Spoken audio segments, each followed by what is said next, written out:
Oh my God. It's been 20 minutes. Where is Brandon? I don't know. It's like probably out playing tennis. I know. Like, he is so obsessed with tennis. It's freaking ridiculous, isn't it? It's all he wants to talk about. Oh my God. I mean, from freaking Wimbledon and freaking... What? I mean, jeez. You know what? You know what I would rather do than watch tennis? What? I would much rather watch Forrest Gump on Marathon Rerun than watch tennis. I'd rather watch Waterworld than watch tennis. I would rather watch reruns of Oprah than watch tennis. I think I'd rather watch the Divas wrestle 48 hours a day, even though there's 24, than watch tennis. Uh-oh.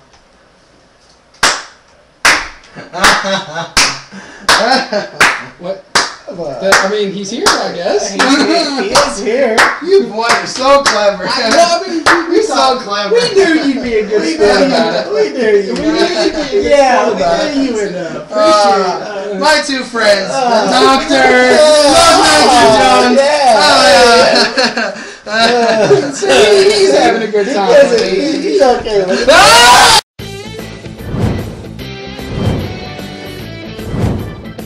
And welcome everyone to another edition of Triple Threat Talk. Today's show, we're going to be talking about the NFL Lockout, we're going to be talking about the NBA Lockout, and we're going to be previewing the Money in the Bank pay-per-view. But first off, we're going to kick it off with a little bit of Women's World Cup soccer. Yeah. What an epic match. Normally, I don't think we would talk about soccer, let alone women's soccer, but when it involves our country, the United States of America, and playing a country like Brazil, who has such a rich history in the game of soccer, and the referees, the officials, blatantly, visibly trying to screw the U.S. women, right. no pun intended. And the way they won extra time. They didn't have much time left to score, and the pass that the name escapes me at this moment. The pass that fielder made, and the header that tied the game up. Pass? Yes, pass. Kick. Whatever. So you can't pass. You can't throw. It's a pass with your foot. In soccer. It's a pass. Anyway. But either way. Thanks for interrupting me. I hate that. I know. No, the pass that was made and the header that was scored to send the game not only to the penalty kicks, that saved them in the World Cup, and then winning the penalty kicks with the lovely goaltending of Miss Hope Solo to help that. And now they have to play France. As of this broadcast, the match will already be over between France and the United States. So hopefully the United States pulls through and can enter the finals of the Women's World Cup. I hope so. They're the number one seed. Yeah. So, I mean, they got a great team. You know, I mean, I love soccer. Whenever Women's World Cup or Men's World Cup is on, I watch. You know, I can't tell you too much of the names. I just love watching them run around. And, you know, whenever someone kicks a goal, it is just so epic because it's so hard to do. It's one of the most exciting things in sports, in my opinion. It really is. It gets the whole crowd really riled up. You, but it's really good time. And I have to say, I know World Cup officials in Germany are not watching this, but really? Really? You're going to yellow card somebody for stepping over a line that they were 5 feet behind? That's how soccer seems to be. Really? Most of the time. And then you're going to red card somebody for something that wasn't even their fault? Clearly?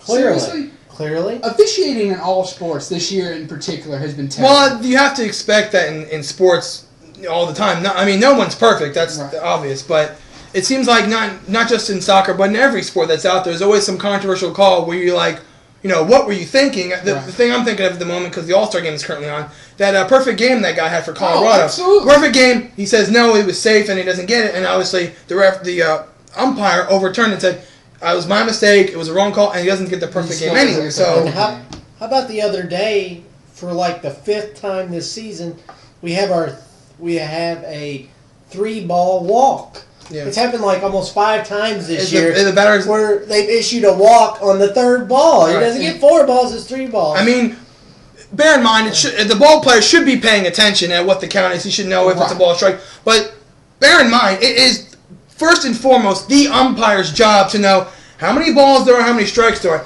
If there's 3 balls, tell him, hey, you get back here. You don't go to first yet. Right. I mean, like I said, it's just something that needs to be worked on in all sports. You know, it's just a pet peeve of mine, officiating. I'm sitting there watching a UK game. You know, some of the calls that we get are just atrocious. And U of L, too. U of L too. Some of that can be biased. You know. He gives a valid point. I know. I think even as a UK fan, somebody who doesn't like U of L too much, I will say I was completely behind U of L a few years ago when Connecticut kicked the what turned out to be the offside or the. That was ridiculous. Yeah, that was. Yeah. They kicked. UConn kicked a. They clearly called fair catch. Fair catch, and they ran it in. UConn ran it in, and I was sitting there. I was totally on U of L's side for that because it's one of those things that just bad calls plague the sports we love, and it just gets annoying when it happens to a team that you support. I mean, whether it's UK or U of L. I despise Duke personally, but whenever Duke gets a bad call, I still hate it because. You know, those kids are out there. You're out there to do your job, to have fun, and to compete. You want to see a clean game. You want to see a clean game. Exactly. And even as much as I hate Duke, I still will support them in that aspect because you want to see a clean game. Those people are out there to compete. They're out there to have a good time. You're out there to compete, and bad officiating really does hinder that. Well, that's, and once again, hope, go ahead. Oh, no, go ahead. I was going to say, it was like, hopefully, as of this broadcast, hopefully the women are in the finals in the World Cup, and they will play either Japan or Sweden in the finals. So hopefully the women can prove that they are the best team in women's soccer and win the World Cup for the United States. And speaking of sports that we love, the NFL, today, new developments in the NFL Lockout. Apparently there was another walkout today. It's been duly noted that if they don't get a deal done within the next 7 to 10 days, preseason is in definite trouble. Good. Well, that's not good because that cost the NFL at least up to $100 million. Who cares about preseason? Nothing counts. Well, I'm just saying They should get rid of preseason altogether. Well, here's the thing: you have if something happens to preseason where the NFL loses a ton of money, like they could lose up to $100 million because they want to get. For some teams, they want to make sure who they know is starting and want to get their players ready for the season. Right, I understand the concept of the preseason. Right. The thing that kills me about it is the fact that they're going to charge you, and you're not going to see your players play for maybe 5 minutes. Exactly. Well, see, they make the same amount of money for a preseason game as they do a regular season game. Exactly. I mean, bear in mind that I know a lot of people care about the preseason, and they have talked in the past about cutting the preseason down to just 2 games, which I think is a good idea. Right. Because I think 4 is way too much. Yeah, 2 games I could deal with. But if you get into the part of the NFL where preseason is affected and they don't get things going, then the regular season gets affected. We could have a short season. And that is bad. Yeah, that's the bad thing. I think if preseason some games are missed, then if I was the owner, I would just say, okay, we're going to dig in because we've already lost millions of dollars. And now we've got you, and, we're just going to dig in. We're not just going to agree to anything. We're losing money, so now we're going to make you all lose money. Fair is fair in their book. Mm-hmm. But to me, I think it's all semantics. I think it's all theatrical. I think they already know what's going to happen. Right. They're just making it look good for television and radio and press, I think, because they want it to come down to the wire, have everybody, oh, no, NFL, because they all know how much it's loved. And it would be one of the biggest black eyes in sports if we don't have an NFL season because it is the Mac Daddy of all sports, the NFL. I mean, it's the highest rated sport. It's the most watched. Like I was telling you in previous episodes, people make time out of their day just to watch a football game on Sundays or Monday nights. So, get the deal done. Let's get going. Let's see some football. You have to think of... If the NFL doesn't have, hopefully they'll have some kind of season. I would hope so. Right. But you think if they don't have any, season, you think of all the networks that lose out on those spots. NBC Sunday Night Football, CBS during the afternoon, Fox during the afternoon, NFL Network, Thursday Night Football. Network. People who have my uncle has Sunday Ticket. What happens with that? So I don't know what's going on with that aspect of it also. So that's true. And with the NBA lockout, it's looking like we may not even have a season. You know what? I don't care. Because the NBA is a joke. There's no heart in the NBA. I just don't care. It's exciting around the finals when you have a story like LeBron James being the villain. It's fun. And Dirk Nowitzki being the hero. And, of course, the hero wins. Right. Not all the time in real life, but this time especially. Well, the thing is about the NBA lockout, it's obviously brand new compared to the NFL. NFL Lockout's Right. been going on, a long time now. But there's no. But it indication. doesn't seem like the NBA Lockout, especially the owners, have any interest in negotiating anytime soon. And I've been reading every day. It seems like more and more players are going to go to Europe, play over there, because they want to play basketball, obviously. Right, This absolutely. may be the end of the NBA as we know it. I mean, hopefully the kind of owner of the NBA, David Stern, is, I'm sure he wants his league He's an idiot. to survive, but players are going to play in Europe. David Stearns is an idiot. That's all there is to it. I mean, it's harsh, but it's true. How do you justify... I mean, I was all aboard what David Stearns wanted to do with the NBA. All aboard it. All aboard until he said, I don't care about the NCAA. As I said last week, I went on my little rant up close in the camera. I do that. But it doesn't matter because the NCAA is where your players come from. If you don't care about the NCAA, you don't care about your sport, therefore you shouldn't be the commissioner of the NBA. He shouldn't be. Give it to somebody who actually cares. Give it to Phil Jackson, somebody who cares.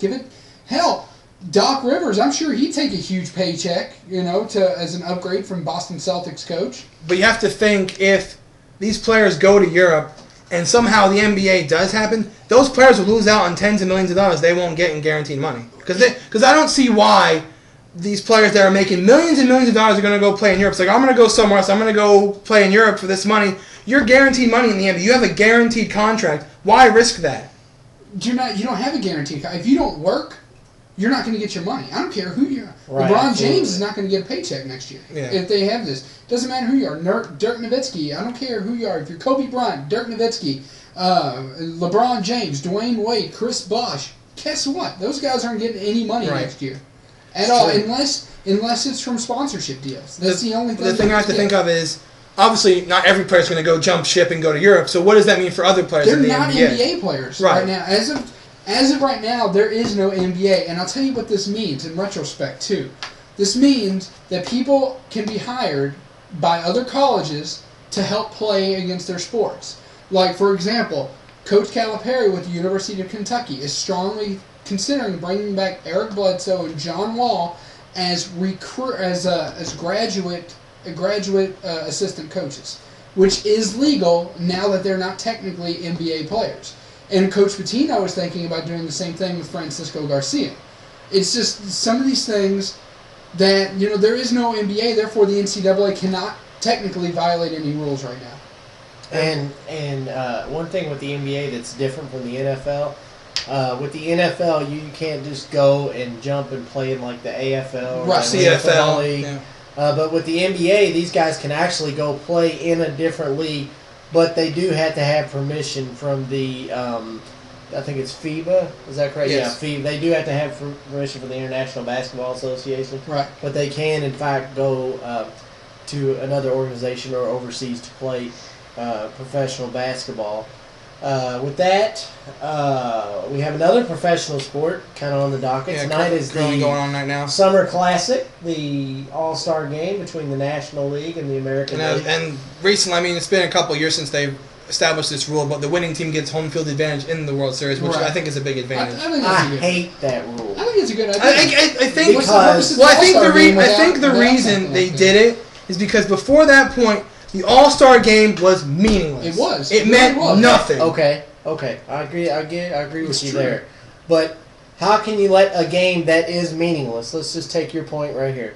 How can you take a game that's meaningless and make it that meaningful because of one game? I don't think it's right. That would be like saying, okay, if the AFC wins the Pro Bowl, well, then the AFC gets home field Well, like, that advantage. doesn't matter. So Yeah. if the Seattle Seahawks go 16-0, but they don't get to play home field through the playoffs, does that seem right No, to you? well, the NFL is different in that aspect No. because they have the Pro Bowl after Super Bowl now. Right. So. Okay. Or before. Or that would be saying like, okay, the East All Stars won the NBA playoffs, so the Miami Heat get home field advantage over the Los Angeles Lakers. That's not Well, right. I agree with you on that point, and it seems like baseball is the only sport where the All-Star can actually affect something. Yes, in the long because run. technically, the team with the best record in baseball could ironically not even have home field advantage in the World Series. Yeah, I can see it. Like, say a team goes 101 and 61, and another team just barely makes it and like wins the wild card, but they're in the AL, and the AL wins the All-Star game and they get home field. Exactly. I see your point. Exactly. I think that's wrong. I think that's not right. I think though that some things need to be done to help these All-Star games though, because when you get to basketball, for example, there's no defense played in the All-Star game. No, absolutely not. It's a showcase. Right, Showcase of dunking and all that other stuff. I think baseball's on the right track. I think that this may not be the way to do it, but at least they're trying to give a little bit of motivation to the players. I mean, heck, even tonight in this game, there were 6 or 7 All-Stars that aren't even in it. Derek Jeter, Albert Pujols, none of them are in it. Albert Pujols. Thank you. I can't speak Spanish. I don't speak Spanish. It's okay. But I mean, among others too, they're not. The thing I'll commend baseball on is, as you mentioned with basketball, as it's a showcase. Football is the same exact way. You see scores like 50 to like 40 or something. Right. No one even plays defense in the All-Star game. They're not allowed. Right. And hockey, I don't think they do the same thing either. It's like 12 to 9. Yeah, but it seems like baseball is the only sport where the All-Star game, they actually play like they would during the regular season. I'll tell you another sport where the All-Star event is good is NASCAR. Because to be honest, I didn't know they had an All-Star event. They do. They have the All-Star race. It's in May. It's held at Charlotte Motor Speedway every year. And what makes it really good and interesting is they go 100 laps. It's a special. They break it up into segments of 50, 30, 20, and 10, I think is the increments. I could be a little off of there. But they race for $1 million. And they race like it would be a normal race. And they're balls to the wall, all out. Well, I couldn't see a NASCAR race where they just kind of like showcase you like donuts or something. Yeah, exactly. You don't drive safe, something's going to happen. And like I said, along with baseball, I think NASCAR has the most exciting All-Star race. Right. Because, you only get like the top 20 guys in the sport, so you don't have the guys that start and park. You don't have the guys that are always running in the back. You have the 20 best guys like Tony Stewart, Jimmy Johnson, Jeff Gordon, Kyle Busch, which, by the way, congratulations to Kyle Busch. He won the inaugural Quaker State 400 at Kentucky Speedway on Saturday. What a nightmare. I realized the traffic was horrendous, but let me tell you guys, it happens everywhere. The first race at Texas Motor Speedway, there was 5 to 7 hours of waiting, gridlock. They will get it right eventually. I'm not worried, and I'm a big proponent of most of the people that said they didn't get in. Well, that's because you left Louisville at 4 o'clock for a 7:30 race. It normally takes you an hour and 20 minutes. You might as well... Exactly. So you might as well triple or quadruple your time to get there. Right. So when you say, I left at 4 o'clock, I have no sympathy for you people. Yeah. And me personally, a NASCAR race, I've been to plenty of them, and I've been to several NFL games. It's just like an NFL game. When you go to have fun. You go all day. You pack the grill, you pack the tent, the chairs, the beer, the snacks. You set up camp. You drink, you eat snacks, you play cornhole or poker or whatever. You go for it's an all-day event. You people that wait to the last minute, I have no remorse for you. You know it's going to be an all-day event. You know you're there to have fun. I know this is off subject, but I can relate it to going to the movies. Okay, what's the big deal in getting there early?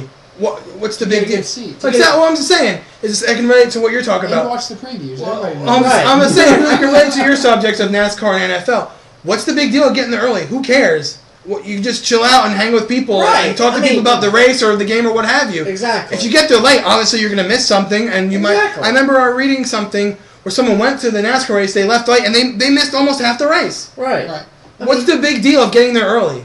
Just get there early. Who cares? Yeah, people think, we'll get there at the last minute. I'm like, why? There's so much to do besides the race. They offer you the fan zone, exactly. The fan zone is huge. They got plenty of stuff to do. They give you free stuff. There's a ton of free stuff they give you. You can meet drivers. Right. They have a pre-race concert, pit passes. It's more than just a race. It's an experience. Right. When you go to a NASCAR race, you go and you take in it all. Right. The scenery, the sights, the sounds, everything.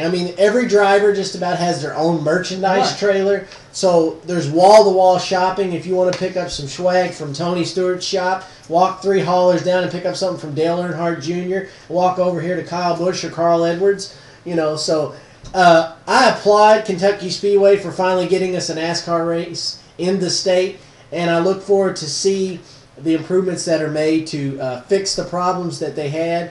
And I also applaud them for what they did for reimbursing the ones that were missed out, because I'm sure there were some people that did wait, 6-7 hours that did leave early, but they got just couldn't get snarled. And what they need to change, though, is the handicap parking situation. For those of y'all who don't know, there were a ton of handicap lots. They weren't allowed, people with handicap stickers weren't allowed to park in there. I worked with a lady whose big complaint was that she had to walk up 2 giant hills, and she has a husband who's a little bit who is considered handicapped. But I mean, whenever you're doing something like that, it's, I mean, and as you mentioned, you got to open it up. Yeah, as you mentioned, like the NASCAR's experience, every All-Star game has a great experience, not just baseball but basketball, and all the All-Star games have a great experience. So I mean, and there's just all sorts of stuff. I mean, I don't like NASCAR, but I would love to go to a race just to experience everything. Just because, exactly. And I do know that the drivers are some of the more personal. Like, you go up to Derek Jeter and try to shake his hand, odds are he's going to shake you off. You go up to Jeff Gordon and try to shake his hand, guarantee you. Well, I think a guy like Derek Jeter, he might shake your hand. I don't know. Jeter seems like a respectable guy to me. But let's go into the week of... Speaking of Derek Jeter... Well, we'll get to that. Going to the week of wrestling here. First off, we'll talk about... we always end the show with wrestling. You want to talk? Let's talk about Derek. Well, we'll get to that. First off, we'll talk about SmackDown. What happened this past week? Not really much, but just talk about the Money in the Bank leading up to that, and also Orton and Christian are scheduled to face each other for the championship, and we'll talk about then our picks at the end. But Sheamus keeps getting involved, so I know he's in the Money in the Bank, but what's going on there? Well, I mean, me personally, I think what's going on there is Sheamus feels that he should be the one facing Randy Orton in Money in the Bank, not Christian. And he's invoking himself in every which way possible that he knows how and he can. I mean, he interrupted the contract signing. He keeps getting involved between the two. I said last week that he was my pick to win Money in the Bank, and I'm just going to stick by it tonight in my prediction that Sheamus will win Money in the Bank. Now, that being said, does that mean Randy Orton will retain? Does that mean Christian will win? I don't know. But what I do know is I think Sheamus is kind of putting out there like, hey there, fellas, you got to deal with me once this match is over with the Money in the Bank. And once I win Money in the Bank, I could come for you that night, or I could stalk you.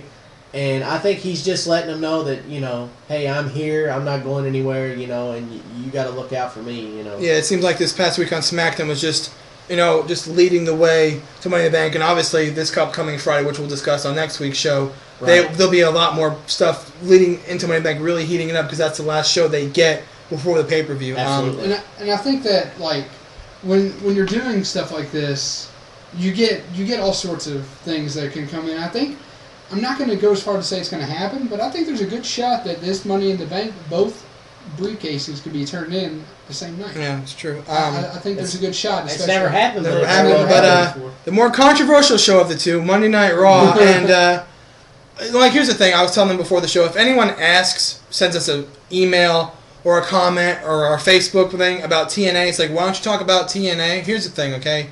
Last night, what CM Punk did, and he's done this past month, I'd say, okay?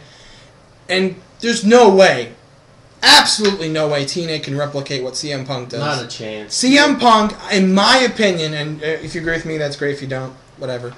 CM Punk is the best person on the microphone right now. I agree. I agree with you. And you know what? I'll toot his own horn. He is the best wrestler in the world right now. I don't like John Cena. I will say, I've always said, as much as I don't like his wrestling ability, I like him as a person and I like him on the mic. With CM Punk, I like all three. Yeah. But, I mean, I'm sitting here like, John Cena did a phenomenal job on the mic last night, or on the mic on Raw. He really did, especially the crack about Vince McMahon in the floor mat with his face. That was hilarious. That was freaking great. And, I think that CM Punk, I think what they're doing is, I've never seen somebody go from heel to face with just words. Well, that's the first one. It seems like they were so mad at Vince for suspending him, they just decided, okay, we're going to back this guy now because he could possibly leave. And believe it or not, we actually like this guy. We want him to stay. And I think the bigger story, too, is once again, John Cena gets booed in his hometown. You know what I liked about last night? The fact that CM Punk requested we get WWE ice cream bars. That was awesome. Yes! For those of you who are old enough to remember those, they were delicious. Back in the late 80s to early 90s, they were great. Superstars, superstars like Hulk Hogan and Undertaker and Shawn Michaels and Steve Austin. They were great. So they were excellent. I mean, if they bring those back, kudos to CM Punk on that one. That's right, definitely. He should get a percentage. Yeah, maybe that's in his lucrative contract. So before we cover Money in the Bank to preview that, I just want to give out congratulations to 3 individuals here. First off, congratulations to Andre Agassi, who I knew it. He couldn't go with show without tennis. I knew it. Congratulations go out to Andre Agassi for entering in the Tennis Hall of Fame. Not just a great tennis player all around, but a great person. He gives so much back to his community in Las Vegas. Has like the school thing there, and just helps out with the community. A great, great individual. Second, I want to congratulate Robinson Cano of the New York Yankees. He won the Home Run Derby Monday night over Adrian Gonzalez of the Boston Red Sox. So it came down to Yankees versus Red Sox yet again, and Cano hit 12 home runs in the final round, beating Adrian Gonzalez's 11, which 12 was a Home Run Derby final round record. And of course, can I do this one? The floor is yours. The 28th person to enter the Mr. 3000 Club won Derek Jeter. And in stunning fashion, not only did he hit a home run to get 3,000, Jeter went 5 for 5 in that game. 5 for 6. 5 for 6. Okay, yeah, he did. Only one other person has hit a home run for their 3,000th hit. Don't say it. Listen to the comments below. See who knows their baseball. All right, so that works. I like that. So now that's good. We're previewing Money in the Bank, and hold on. Before we do, I did want to mention one thing. The guy who caught the ball gave it back to Mr. Jeter, saying that it belonged to him. No, when you catch a ball at a baseball game, just for those of you who don't know, when you catch a ball at a baseball game, it's your personal property. This guy gave around their internet, auction people saying that ball would have gone for $250,000. He's got student loans for $100,000. So yeah, he's got student loans for $100,000. He caught basically a house in his hand. That's what he caught, and he just gave it. Well, it's okay. From what I read on Yahoo Sports, he's facing a lot of issues with the IRS. Yeah, he's and facing the IRS because of the stuff the Yankees did give him, which doesn't even pale in comparison. If someone like Derek Jeter wants to get his ball back, he can afford to buy it. Oh, yeah. He can afford to give this guy. Right. And I think it would be classy of Derek Jeter. I'm not trying to tell anyone how to spend their money. I'm not that kind of guy. But what I will say is, I think the least, if the Yankees if he's going to get charged with income tax, I think the most somebody could do is pay his bill. Bill. I agree. And especially with such a classy act that he did, if he's going to do that, give and take a little bit. Absolutely. Okay, so move on to Mind the Bank here, obviously, this Sunday, coming from Chicago, Illinois. First, I'll be honest, I wasn't in favor of the Money in the Bank pay-per-view, but actually it's kind of catching on. It's really good. Because I used to like it, WrestleMania was like a spectacle, but now they have their own individual pay-per-view it's really for good. it. I really enjoy it, and it's the only time that you see the match, so it's a good pay-per-view they have. So I'll move up from the bottom to the top here. First, we'll cover the Divas titles on the line with the beautiful Kelly Kelly facing the beautiful Brie Bella. Beauty versus beauty. You know what? It's as objective people here. I'll be oogling for Brie Bella to win. I think Kelly. Yeah, I don't see Kelly losing it just yet. I believe a stronger diva will come in line eventually. Yeah. I'm not saying Karma, but maybe someone else, maybe like a Beth Phoenix or Natalya or someone along those lines will take it from her. But I don't see Brie Bella regaining it in Money in the Bank. I see Kelly picking it up there. Kelly, definitely. Yeah, Kelly across the board. Okay. So then, so after that, so we all pick Kelly here. Okay, so next match, which I said, and I think Postmaster agreed with me also, and I'm sure you agree with me here. We've mentioned it before, we go to our local pizza place to watch the pay-per-views with a couple of buddies. And we have a thing called the ice cream match. It's a match where we go and get some ice cream, and it's not really an important match. You think we can get WWE ice cream bars on this ice cream? Last four. But the match that I think is the ice cream match here is the Big Show versus Mark Henry. Probably. Now, bear in mind... I'm interested to know the result. Right, I'm interested to know who wins that match. But the thing with Mark Henry is, he's been getting pushed really well, and he's kind of like the heel, like evil monster type person. So I do expect Mark Henry to win this one. And needless to say, I think Mark Henry might obliterate the Big Show. I don't think it's gonna be a squash match. I think the Big Show, they use the Big Show to push people over now. I think they're re-pushing Mark Henry, like I said last week on the show. I do think he's going to get a title shot within the next year, not immediately, But within the next year, I think that's what they're gearing up for him to do. If he does everything right, Mark Henry absolutely has a title shot coming to him. And I think that that's what's going to happen. I agree with you, though. I think Mark Henry wins the match. And I also think Mark Henry's going to win the match. God, we're all just playing. I know. You know what though? What's I'm telling you, up if with we all have the same picks, we're either going to be really good or really screwed. Yeah, that is true. So, but I think Mark Henry, like he said, they're pushing him, and I think it's a good thing. Yeah. So Mark Henry. Yeah, Mark Henry. We all like Mark Henry. Definitely. We've all met him, I believe. Okay, so move on to the title matches first, then we'll cover the Money in the Bank matches at the end. So we'll cover the World Heavyweight Championship match, where I know you have a lot of interest in because Christian's in it. Christian, yet again, is getting another shot against the Viper Randy Orton for the World Heavyweight Championship. And if the referee screws up, he wins the belt. So, not only have to think of who's going to win this match, but when we talk about the SmackDown Money in the Bank, could that impact the winner of this match also? Because you could think of, say, Orton wins, does the SmackDown person come out, and vice versa? If Christian wins, does the SmackDown Money in the Bank person come out? I think either way, Christian wins it. Okay. I think that what he's been doing lately, I think this whole thing, when we first started on this whole Christian thing, we couldn't believe it. One of our viewers left a very interesting comment. Don't we think that this might be part of the storyline? And I think actually that viewer is right. And, it's something I didn't personally think. I'm not sure if you guys did or not. But it's not something I really did think about. I'll be honest with you. Even some things get past even me, the doctor. Right. But I think that sometimes, it is part of a bigger picture, and I failed to realize that. And I think that this is going to be where it ends. I think Christian wins. But if he doesn't, I'm going to stick with Christian. I'm not going to renege on that. Okay.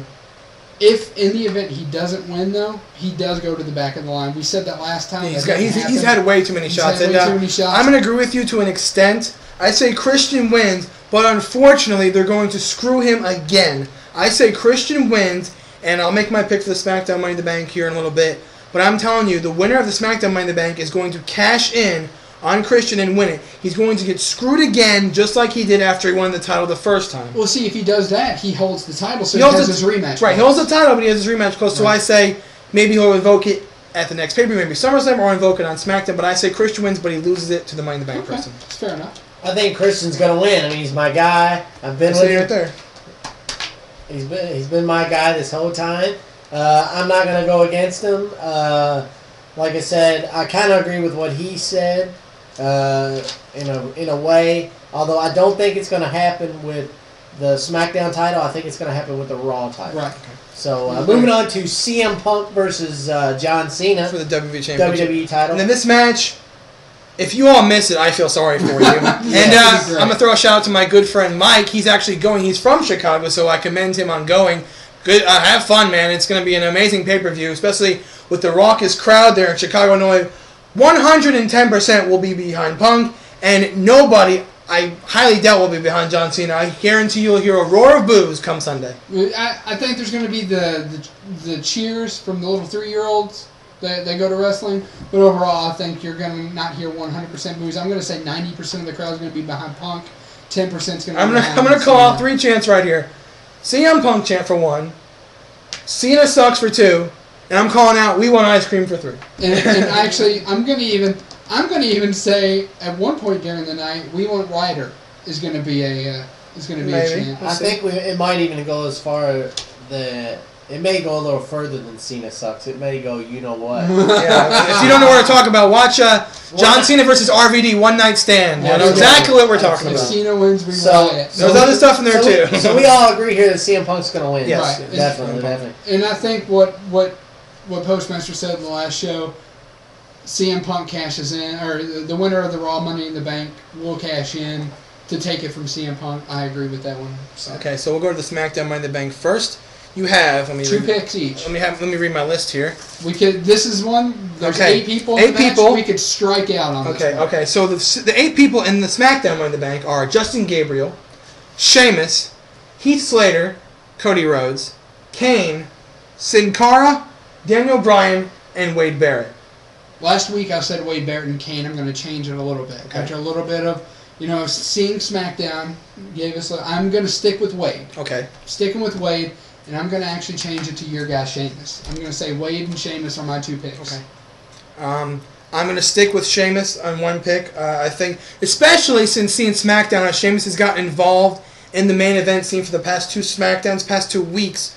I think Sheamus is a heads above clear favorite to win that Money in the Bank. My second pick is Cody Rhodes, and he's been pushed recently in the past couple of months, and I've explained this many times that win against Rey Mysterio, even though it was way back in April at WrestleMania, is still going to help him now because that was a huge win on the grandest stage for Cody. It's huge, yeah, but like I said, they usually don't get the title. I mean, just from a business perspective. Go ahead. I was going to say, speaking of Rey Mysterio and Cody Rhodes, did you see WWE came out with a new coaster today for everybody to buy?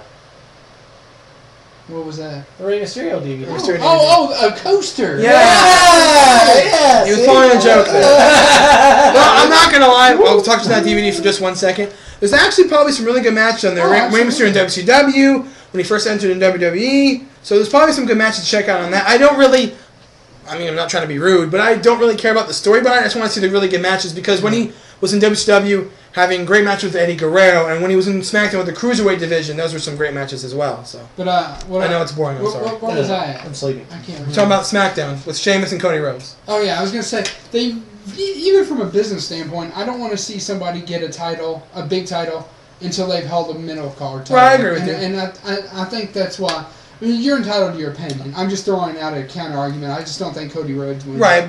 I mean, the reason I said that is because it seems like they are really pushing Cody a lot. All right. Well, I'm sticking with you as well. I said that Sheamus. So we all have Sheamus on one front there. Okay. And you said Wade Barrett. I said Cody Rhodes.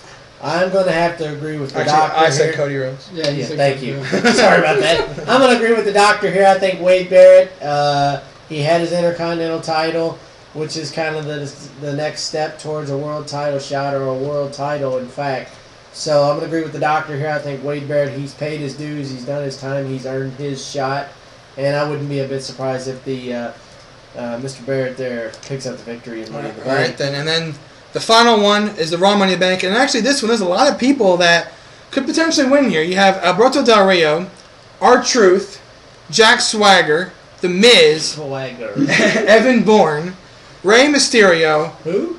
What? Alex Riley, and Kofi Kingston. Yes. And Kofi Kingston. By the way, Alex Riley's theme music is epic. It is. I can't ever. Okay, so I think just on the face of this thing, there's a few names you can throw out.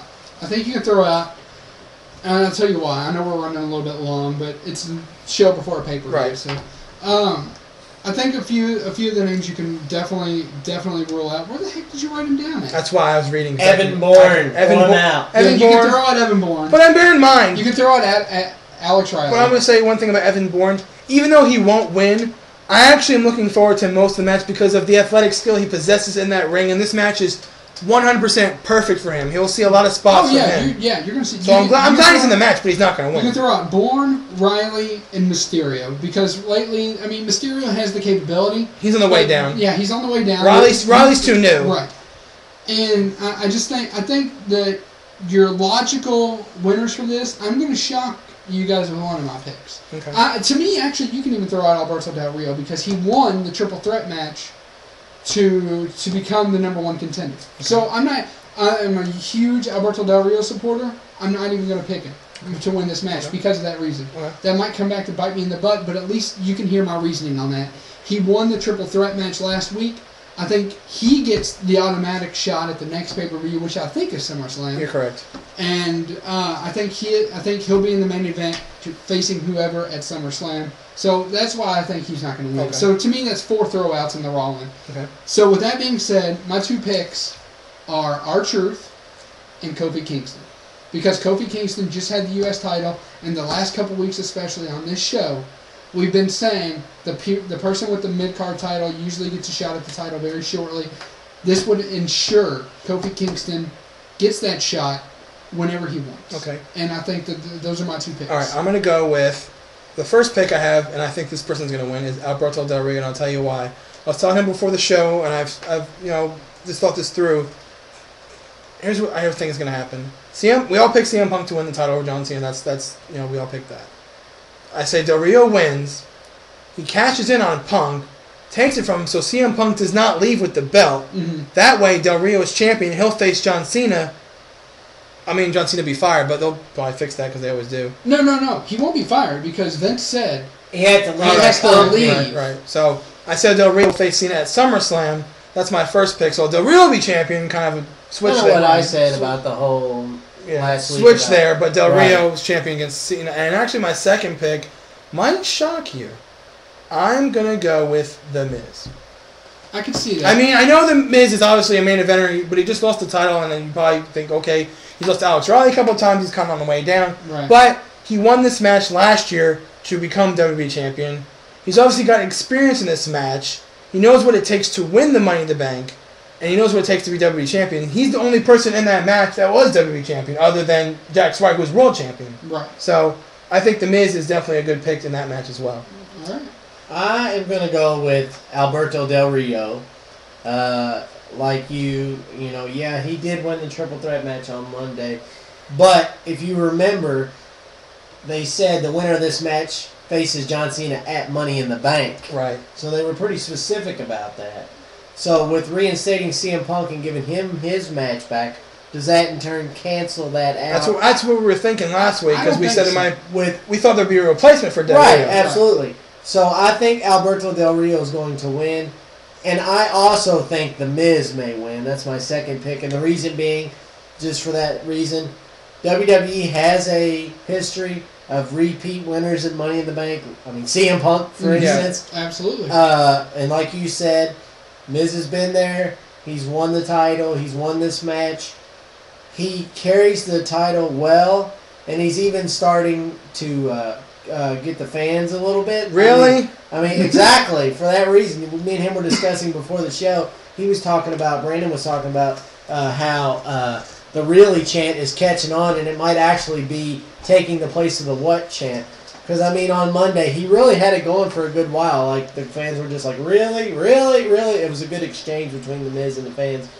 So I'm picking The Miz and Alberto Del Rio, which is scary, which means in every match we all agreed. Yeah. So we're either going to be freaking amazing or are we going to suck bad? And we're going to lose a lot of fans probably for being wrong. But one thing I'll say before we close the show is I'm kind of surprised. I mean, maybe we'll see him, but I'm kind of surprised that Dolph Ziggler's not a part of the pay-per-view yet. Maybe they'll add a U.S. title match somewhere, maybe before the pay-per-view or something.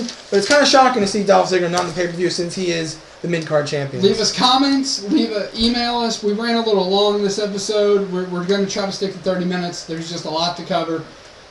Next week, it'll be us going over Money in the Bank. Hopefully, we're going to keep it a little bit shorter, guys. Thanks for watching.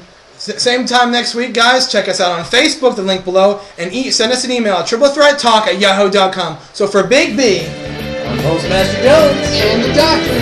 See ya. Thanks for watching, guys. Enjoy Money in the Bank.